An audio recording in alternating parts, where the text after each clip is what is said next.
Bernard de Montréal explique que le phénomène extraterrestre révèle l'existence d'intelligences avancées dans l'univers, capables de se déplacer dans le temps et de communiquer avec les humains pour échanger des informations scientifiques.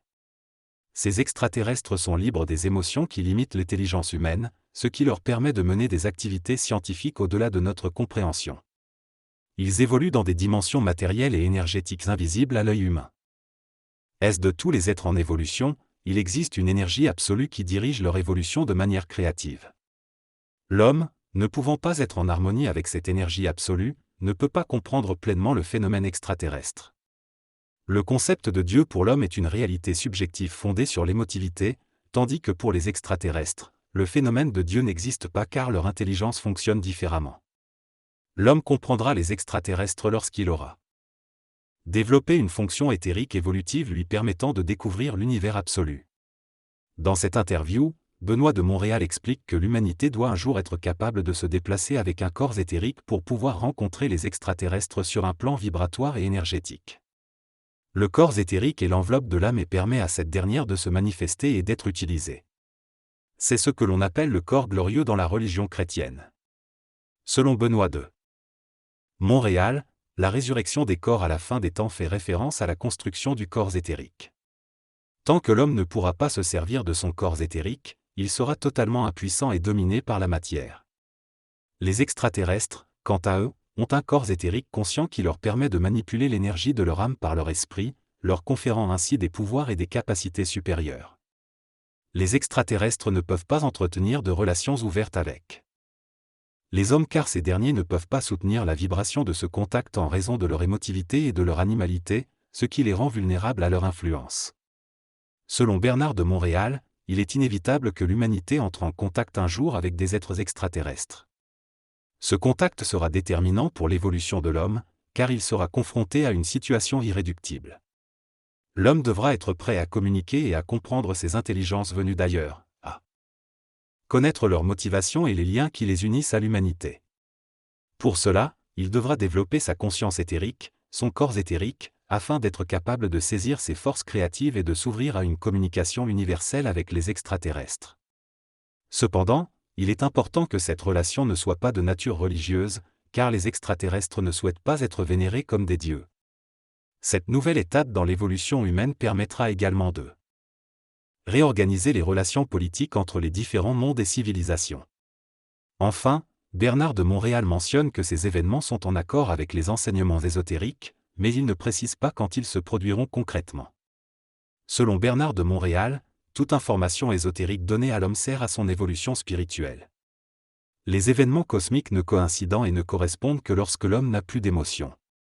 La spiritualité a été un idéal évolutif pour l'homme pendant une période où il devait spiritualiser son corps et atteindre un certain niveau de civilisation. La spiritualité est une forme de psychologie cosmique imposée temporairement à l'homme pour contrôler son évolution astrale et ajuster son mental inférieur. Cependant, à un certain moment, l'homme doit prendre en main son évolution, connaître tous ses aspects et entrer dans sa propre psychologie et infinité. Il doit comprendre non seulement lui-même, mais aussi la planète et les autres êtres en évolution. Même si la pensée rationnelle a servi jusqu'à présent, dans l'avenir, l'homme ne pensera plus et entrera en relation efficace avec son environnement d'une autre manière. La spiritualité augmente lorsque la civilisation devient nécessaire pour empêcher sa destruction due aux forces négatives et positives en l'homme. Dans cette entrevue, Bernard de Montréal discute de la nécessité pour l'homme de dépasser les limites de sa pensée rationnelle et d'accéder à un niveau de conscience supérieure, qu'il appelle le supramental. Selon lui, l'homme doit cesser de penser et se connecter à l'énergie originelle pour accéder à une connaissance totale de lui-même, de la planète, des races et de l'évolution. Il affirme que cette transformation est déjà en cours sur la Terre et se manifeste par la perte progressive de la mémoire et de la faculté de penser chez les individus touchés par ces énergies. Il explique que cela est associé à une transmutation des corps de l'homme et que les lois physiques peuvent être modifiées par la transformation de l'esprit humain. Il mentionne également que les extraterrestres ont le pouvoir de manipuler la matière en raison de leur maîtrise de la gravité. Selon les propos de Bernard de Montréal, l'esprit possède le plus haut niveau de vibration car il est lié à l'énergie originale et à la lumière.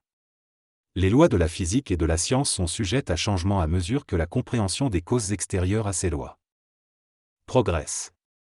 De plus, il est inutile de vouloir changer le monde ou convaincre les gens, car l'homme doit d'abord être en paix avec lui-même et comprendre sa propre nature.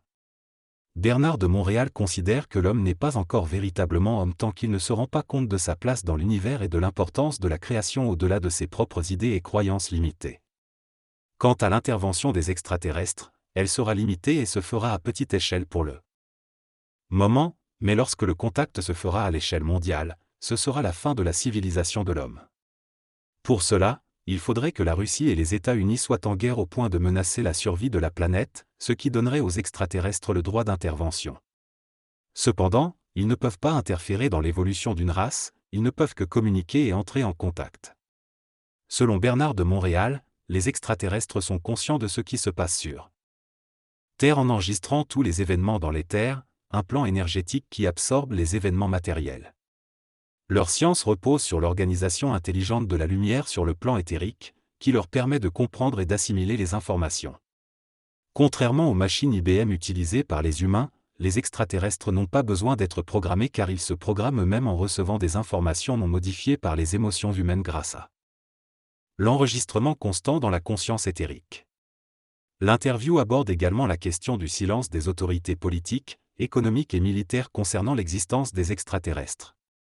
Il est suggéré qu'il pourrait y avoir une complicité souterraine permettant aux autorités d'être conseillées pour éviter des erreurs ou des conflits internationaux majeurs.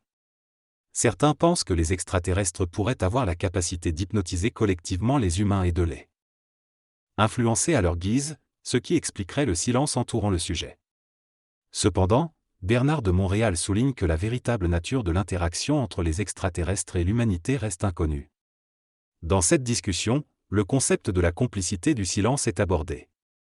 L'intervenant explique que ce n'est pas tant que les gouvernements cherchent à cacher la vérité sur les ovnis, mais plutôt que les êtres humains sont incapables de la révéler.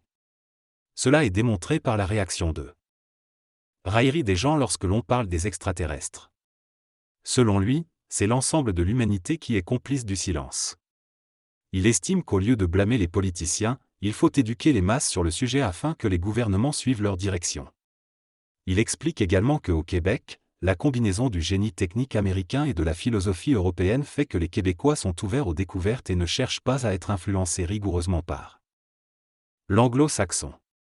La discussion se termine en soulignant le génie électrique de la province et la nécessité de faire connaître et de valoriser ce génie. Le Québec est présenté comme un jeune homme de 18 ans qui commence à découvrir de nouvelles frontières et à s'ouvrir à de nouvelles idées. En raison de son isolement linguistique, économique et politique, le peuple québécois a dû développer son esprit et est devenu plus ouvert à l'ésotérisme. Les moyens de communication, tels que le câble aux émissions de télévision de diffuser régulièrement des sujets comme les ovnis et l'ésotérisme, contrairement à la Radio-Canada qui les présente moins fréquemment. L'interview porte sur la nécessité de l'ouverture d'esprit dans le domaine de la pensée créative, de la libre circulation de l'information et de la possibilité pour les masses de savoir.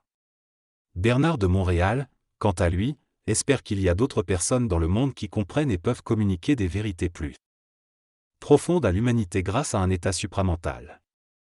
L'entretien se termine en annonçant que d'autres extraits de conférences et d'entretiens avec Bernard de Montréal seront disponibles sur le site du club CRE dédié à l'ésotérisme expérimental. Les lecteurs peuvent s'abonner au club pour accéder à ces contenus.